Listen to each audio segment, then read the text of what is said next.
आपकी बातें पार्टनर से कैसे हो रही है, पार्टनर कितने अच्छे से आपसे बातचीत कर रहा है, पार्टनर आपको कितना अटेंशन दे रहा है, इसी बात पर डिपेंड करता है कि आप एक रिलेशनशिप में कितने ज़्यादा खुश हो या फिर कितने ज़्यादा दुखी।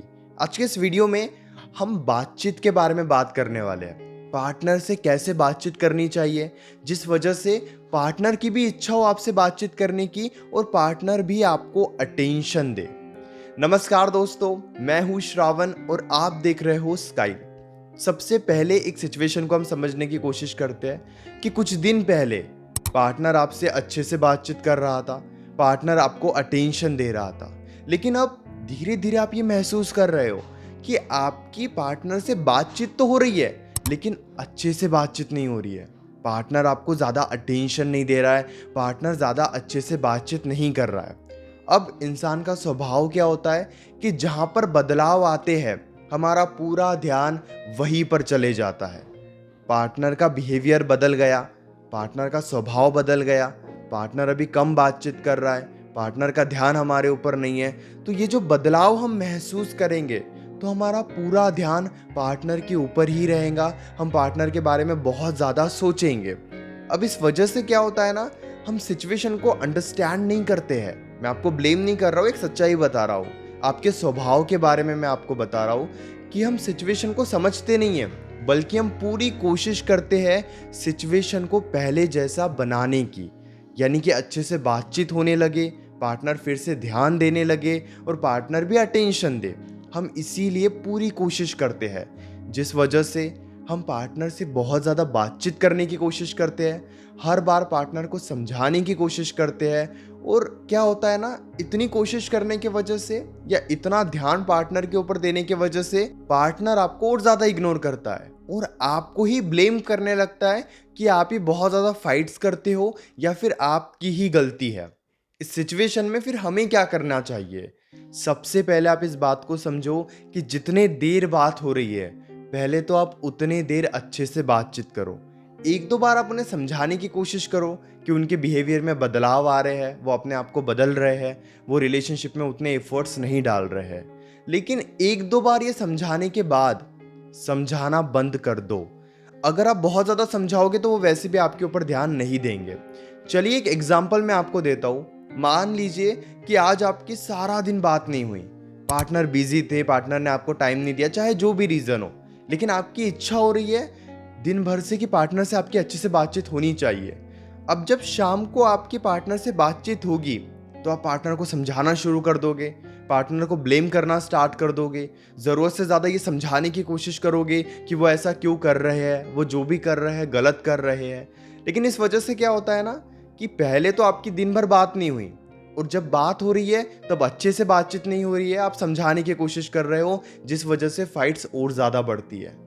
आपकी जितने देर बात हो रही है उतने देर बातों में शिकायतें मत करो, अच्छे से बातचीत करने की कोशिश करो, अंडरस्टैंड करो कि उनके लाइफ में क्या चल रहा है। जब आप बहुत कम बातें करोगे लेकिन बहुत अच्छे से बातें करोगे तो पार्टनर की अटैचमेंट आपको लेकर कम नहीं होगी, पार्टनर आपको इग्नोर नहीं करेगा और धीरे धीरे हो सकता है 1 वीक 10 डेज के बाद सिचुएशन फिर से रिवर्स हो जाए, फिर से आपकी और पार्टनर की अच्छे से बातचीत होने लगे। इसलिए आप इस बात को अच्छे से समझो कि जब पार्टनर इग्नोर करे या थोड़ी कम बातचीत करे तो एक दो बार उन्हें समझाओ। अगर वो नहीं समझ रहे हैं तो फिर जितने देर बात हो रही है उतनी ही देर अच्छे से बातचीत करो। दूसरी बात को भी आप समझना, आप उन्हें मौका देने से मत डरो, क्योंकि जो उनकी आदतें हैं उसी हिसाब से वो रिलेशनशिप में रहेंगे।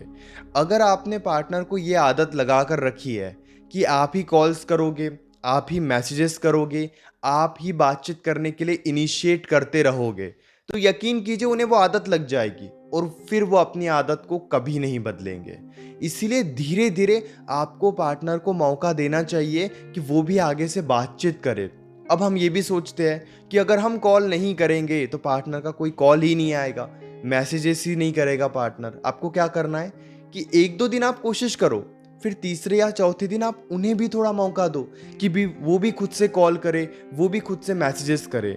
अगर आप ये सोच रहे हो ना कि नहीं नहीं अगर हमने नहीं किया तो वो भी नहीं करेंगे, या आप ये सोच रहे हो कि अगर हम उन्हें मौका देंगे तो वो तो छोड़ के चले जाएंगे या फिर हमें इग्नोर करेंगे, जहां पर आप पार्टनर को मौका देने से डर रहे हो, यकीन कीजिए वो रिलेशनशिप को जबरदस्ती आप कितने ही कोशिश से चलाने की कोशिश करो, वो ज्यादा दिनों तक नहीं चलेगा। आपने आज कॉल किया, आपने कल भी कॉल किया, तो परसों कोशिश करो कि पार्टनर कॉल करे, या फिर पार्टनर को आप इस टाइम बता के रखो कि मैं इस टाइम पे थोड़ा फ्री होता हूँ, आप इस टाइम पे मुझे कॉल कर लेना, ताकि वो भी एफर्ट्स डाले। और जहाँ पर एफर्ट्स डालेंगे वहीं पर उन्हें आपकी वैल्यू भी समझ में आएगी। अगर आप उन्हें एफर्ट्स डालने का मौका ही नहीं दोगे तो उनकी आदत बन जाएगी और उनकी साइड से उनकी अटैचमेंट भी नहीं बढ़ेगी। इसीलिए आपको उन्हें मौका देना ही होगा। धीरे धीरे मौका दो, लेकिन ज़रूर दो। तीसरी बात, जब वो बिजी है, जब वो गुस्से में है, जब वो बहुत ज़्यादा गलत बातें कर रहे हैं, जब वो किसी और जगह पर अपना टाइम दे रहे हैं, यानी कि मान लीजिए फैमिली इश्यूज़, बिजनेस, आपको ये महसूस हो रहा है, उस वक्त आप उनसे बातचीत मत करो। उस टाइम पर आप उनसे कांटेक्ट करने की कोशिश ही मत करो। ये बहुत ज़्यादा ज़रूरी है। अगर आप इन बातों को समझ लेते हो कि पार्टनर अभी गुस्से में है, आप स्पेस दे दो, दूर हो जाओ, कुछ टाइम के लिए दूर हो जाओ। अगर वो बिजी है तो बार बार उनके सामने मत जाओ। होता क्या है ना, आप इस बात को समझना कि पार्टनर वहाँ पे बिजी है, आप उन्हें यहाँ पे कॉल्स कर रहे हो, तो पार्टनर आपको इग्नोर करना सीख जाता है। थोड़ी समझदारी हमें भी दिखानी होगी कि हमने एक बार कॉल किया, पार्टनर ने कॉल नहीं उठाया, तो हम सेकेंड टाइम कॉल नहीं करेंगे। हम ये समझने की कोशिश करेंगे कि पार्टनर अभी बिजी है, पार्टनर के सामने हमें बार बार नहीं जाना है। कई बार पार्टनर हमें इग्नोर करता नहीं है, बहुत कड़वी बात बोलने वाला हूँ, उसके लिए पहले ही माफ़ी मांगता हूँ, लेकिन पार्टनर कई बार हमें इग्नोर करता नहीं है। हम ही पार्टनर के सामने बार बार जाते हैं ताकि वो हमें इग्नोर करना सीख जाए। उन्हें बार बार कॉल्स करते हैं और वो देखकर अनदेखा करना सीख जाते हैं। ये बहुत ज़्यादा गलत है। जहाँ पर आप बिल्कुल कम इनिशिएट लेते हो, एक बार सामने जाते हो, एक बार बातचीत करने की कोशिश करते हो या फिर एक मैसेज करते हो, फिर पूरे तरीके से उनके रिस्पॉन्स का वेट करते हो कि वो भी आगे से रिस्पॉन्स करे, तो बैलेंस बना रहता है। हमने मैसेज कर दिया, 2 घंटे तक रिप्लाई नहीं आया, तो हमने कॉल्स करना स्टार्ट कर दिया, मैसेजेस करना स्टार्ट कर दिया, तो उनकी ये आदत बन जाती है और इसी आदत का वो गलत फ़ायदा उठाते हैं कुछ समय के बाद। इसीलिए आप इस बात को ध्यान से समझो कि एक बार इनिशिएट करने के बाद आप पूरे तरीके से उनका वेट करोगे।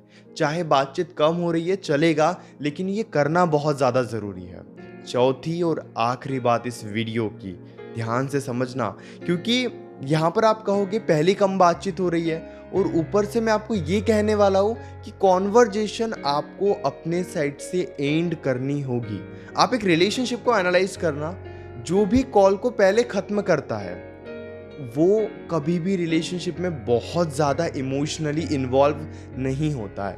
यानी कि आपके और पार्टनर की बात होती है, लेकिन हमेशा आप बोर होने तक बातचीत करते हो, पार्टनर ही हमेशा फ़ोन रखता है, पार्टनर ही ये कहता है कि चलो ठीक है हम बाद में बात करते हैं, तो पार्टनर की अटैचमेंट कभी नहीं बढ़ेगी, आपकी अटैचमेंट बढ़ती रहेगी। इसीलिए कभी कभी आपको भी ये करना सीखना होगा कि चलो अभी मैं बिजी हूँ, हम बाद में बात करते हैं, अभी मैं ये काम कर रहा हूँ या फिर कर रही हूँ, हम बाद में बात करते हैं। जब हम इस तरीके से कॉन्वर्जेशन को एंड करते हैं तो उनकी अटैचमेंट भी आपको लेकर बढ़ती है। उम्मीद करता हूँ कि वीडियो आपको ज़रूर अच्छी लगी होगी। अगर आपके मन में अभी भी कोई डाउट है, डायरेक्टली आप कॉल पे मुझसे डिस्कस कर सकते हो। 9834250097 इस नंबर पर आप मैसेज कर सकते हो।